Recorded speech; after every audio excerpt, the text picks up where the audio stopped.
Thank you everybody for taking time out for today's session. What we are going to do today is talk about a little about going global. Essentially, talk about what are some of the macro factors, why companies today are looking to go global. Some of the challenges that Canadian companies have said that these are the typical challenges that they face when they go global. How HSBC as an international bank helps you overcome some of those challenges. And finally, a few case studies on how HSBC has helped its customers. This is a extract from a report of HSBC which says world in 2050. It's slightly distant, I know, but the idea is not to look at 2050, but is to focus more towards the journey. The upper graph, as you can see, is talks about how developed economies were contributing more to the global trade and growth, and going forward, how emerging economies over a period of time will increasingly become more important in the global economy. In 2050, again, some of the large economies in the lower table that you can see are China will be the largest, US will be a predominant force, India will be the third largest economy, so on and so forth. The key takeaway from this slide is that when you are looking to grow your company, then what are some of the markets that you may want to look in the future so that you can maintain the momentum of the growth of your company. A little bit about global trade. Let us not focus on the the small letters that are there. The idea again here is this is again a part of a HSBC study that has been done, and what it shows in between 2011 to 2026, the contribution to global trade from various countries. And I would like to draw upon attention on some specific countries like say for example China, Russia, Korea and India, whose contribution to global trade will increase as we go forward.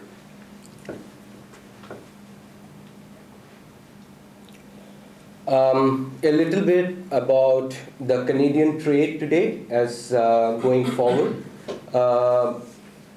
Canada has been typically, till now has been, US has been the largest trade partner of Canada, and say 70 to 80% its contribution comes from there. The global trade will grow at a slightly higher pace as compared to Canada's in the future, and Canada's growth will mirror more in line with the US growth. Some of the typical export and import sectors which are the fastest growing are, as you can see, say coal-related products, a lot of coal, for example, and we will be listening about Japan as we go along. A lot of coal products, for example, go to Japan right now. Diamonds, part of aircrafts, so on and so forth.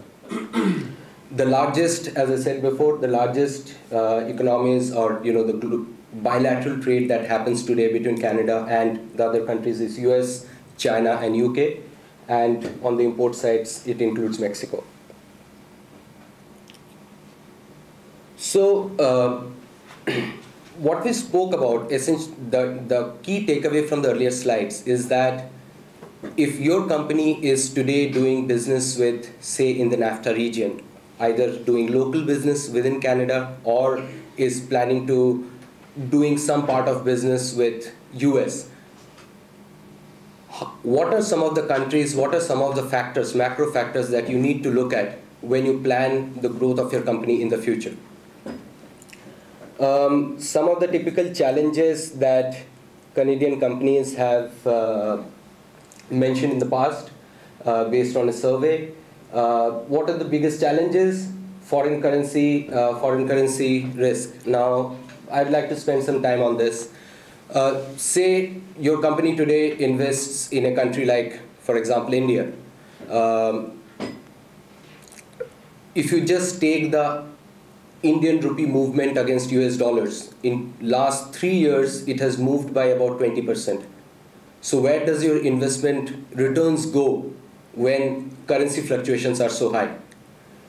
HSBC being an international bank can help a lot in that. Cost of expanding outside Canada. Apart from putting the other operations, the other operational expenses, one large part of expense that you spend out or when you open up a subsidiary or you're trying to do business in another country is related to the capital expenditure, which you do either out of equity or out of debt. HSBC being present in more than, and I'll cover that in a little more detail as we go along, is present in 65 countries, which in essence means that when you are looking at a kind of a funding solution, be it in any country, be it in Singapore, be it in Hong Kong, be it in Japan, it can go ahead and provide that in the local currency so that your currency risk is reduced to that extent.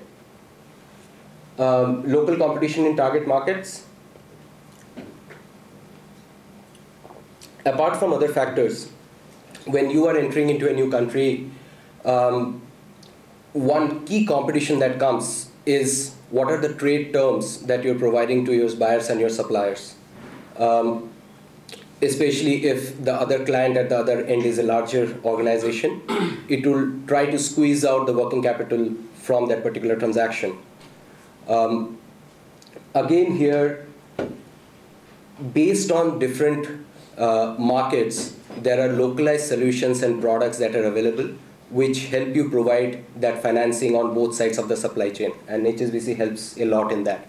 So if you have the right trade terms and if you have your bank provide financing for that, you can go ahead and you can have competition and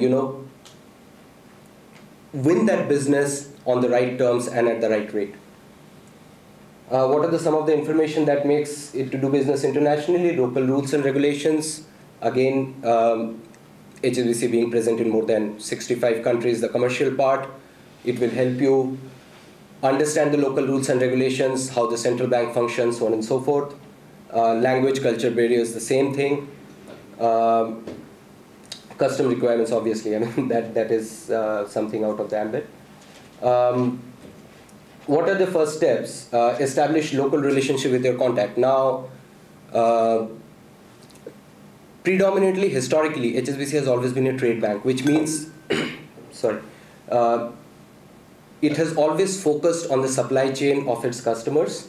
When you go ahead and enter a particular new country and you want to do business, many times you need introductions, many times you need to know, the other party needs to know who is financing the transaction. Having HSBC by your side or having it as a partner definitely helps. Research market potential, I will just cover this as we go along. And how do you structure your business? Obviously, you go ahead as a JV, or you open up full offices or have a marketing sales office.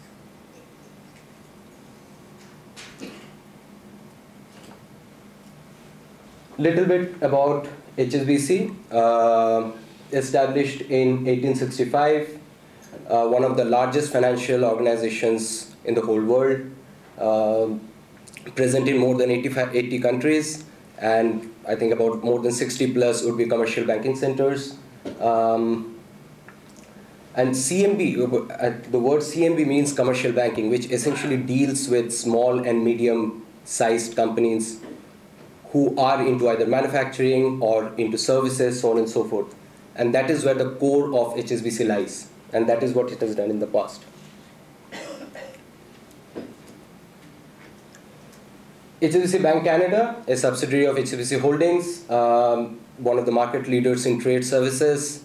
And I have my colleague here, Luke, who is from the trade services side, who will, if I have any specific questions, you can always point it out to him. Premier NAFTA Bank, and strong presence across NAFTA region. Now, you have decided that you want to go ahead and explore a new market. What do? This extract, and the idea is not again to look at the numbers and so on and so forth. This is an extract from a tool known as Global Opportunity Tool on Business Without Borders. It's bwob.ca. You can have a look at this website. It's run by HSBC along with economists and some other partners.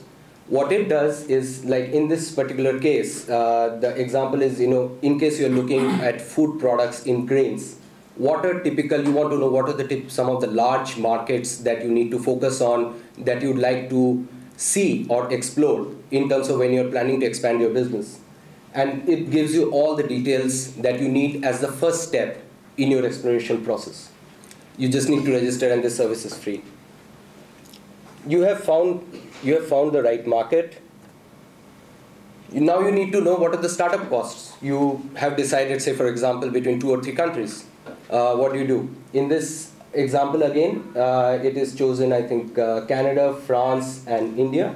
And what it gives you at a very high level is an understanding of the startup costs when you go ahead and plan to set up a subsidiary in that particular country. Helps you from the perspective of closing down or drawing upon some of the few potential countries where you can go ahead and open your business. Again, this is a part of the Global Opportunity Tool on Business Without Borders. You have explored the markets, you have found out the costs, now you want to know more about that particular country. From a risk perspective, which is political risk, economic risk, currency risk, from a taxation perspective, which could be the personal income tax, the corporate tax, so on and so forth. What HSBC again does here is that it gives you a brief summary of each country, and when you go to the website, you can yourself see for all the large economies, like say Brazil, Australia, so on and so forth, India, you have guides which have been published, which are known as doing business in that particular country. So it gives you a very good feel of that particular country, how do you do business, what are some of the factors that you need to look at, so on and so forth.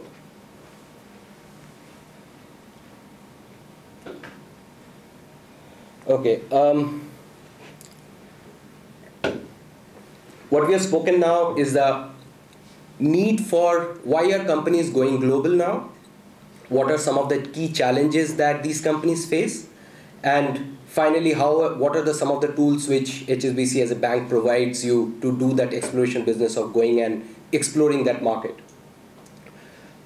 This, in the next, say, 2 or 3 slides, I'm going to talk about a few products or services which HSBC worldwide offers, which help some of these global companies in conducting their business.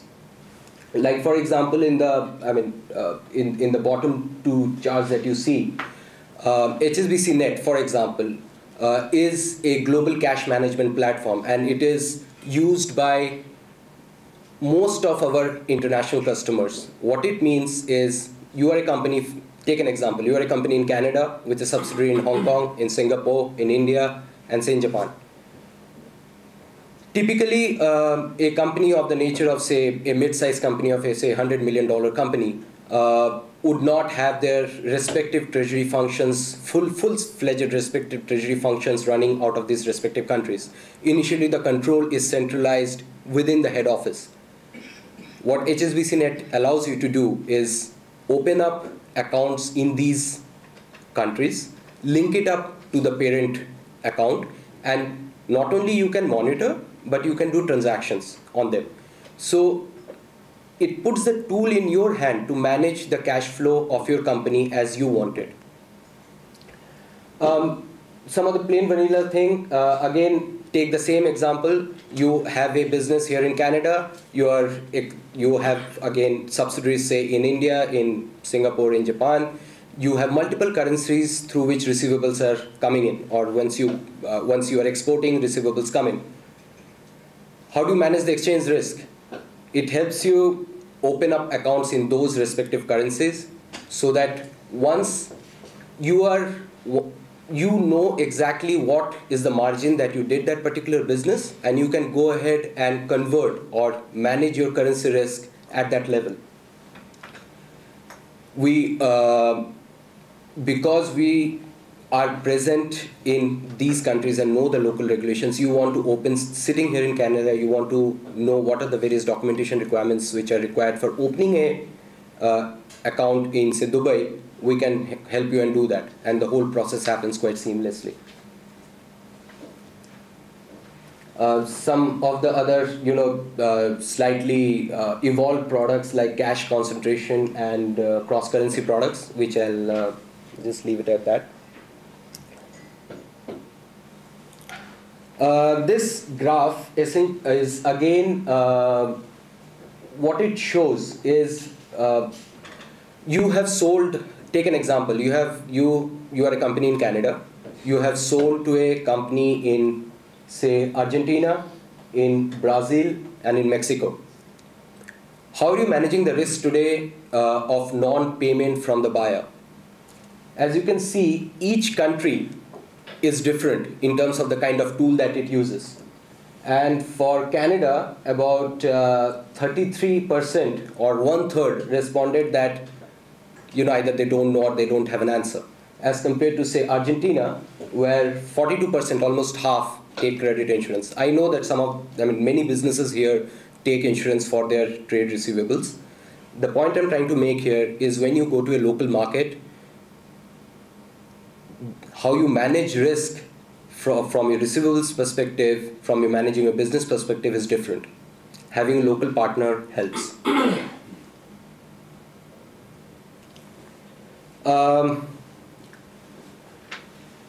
The upper, the top line that you see, as many of you might know this, but I thought that it might be a good idea to discuss this. There are 4 ways of how you can do a trade transaction. Either you can do it on an open account basis, which means you first send the goods, take the money later. That is at one end. At the other end of the spectrum is that you first take the money, or you request the buyer to pay, and then you send the goods. Then you have documentary collections, which in essence means that you ship the goods and parallelly through your correspondent bank and through your buyer's bank you send the documents.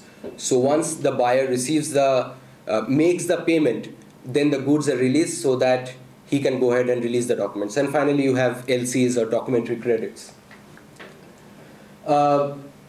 Obviously, from an exporter's point of view, when you're exploring new markets, advance payment is the least risky for you, but most unfavorable from an importer's perspective. And open account is at the other end of the spectrum. By the way, just on the advance payment, I'd like to kind of, when today, say for example, you are planning to export to an emerging economy, and you request the buyer to make 40% payment of the total cost of goods. He's using his own line of credit with his local bank, which means, and in emerging economies, like take the case of India, the interest rates would be anywhere around 12 to 13%, as compared to in Canada, where you can borrow, say, at 3 to 6%. There is a significant interest rate gap. So when you are negotiating your terms on selling those goods, he is building in that price of the interest rate within the contract. Having a local bank like HSBC helps you design structured solutions where you can look at LIBOR-based funding or, say, buyer-side financing, which brings down the cost of the overall transaction and benefits both parties. I spoke about letters of credit, I spoke about documentary collections. Shipping guarantees, essentially, the goods have arrived and you want to provide a guarantee before the documents come. Banks go ahead and do that. International guarantees. HSBC is, I think the largest provider of international guarantees across the world. And take an example. You are a $40 million company, say in environmental engineering, doing projects across the world. You go ahead and approach a local government and for bidding for a project, say in Singapore. no, it will be very difficult for you if you don't have any relations there, local relations. It will be very difficult for you to have a bid bond guarantee issued by the local bank. If you have a relationship with HSBC, if the parent company, say, is in Canada, it helps you, based on the parent relationship, get a local bid bond guarantee there. Pre-shipment financing, essentially before you ship, the bank goes ahead and provides the financing. TINRIF is non-recourse receivable financing that we do. It is on open account basis, and again, one of the products which HSBC has. On an overall basis, how it helps having a trade focused bank on your side is that you can manage the international risk quite significantly. Preferential pricing, again, if HSBC is present in both the ends. And rapid credit assessments, which I will talk about a little bit in the next slide.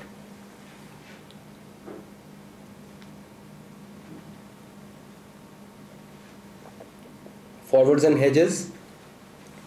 Take an example, you do a contract of $2 million and ship it to, say, for example, India.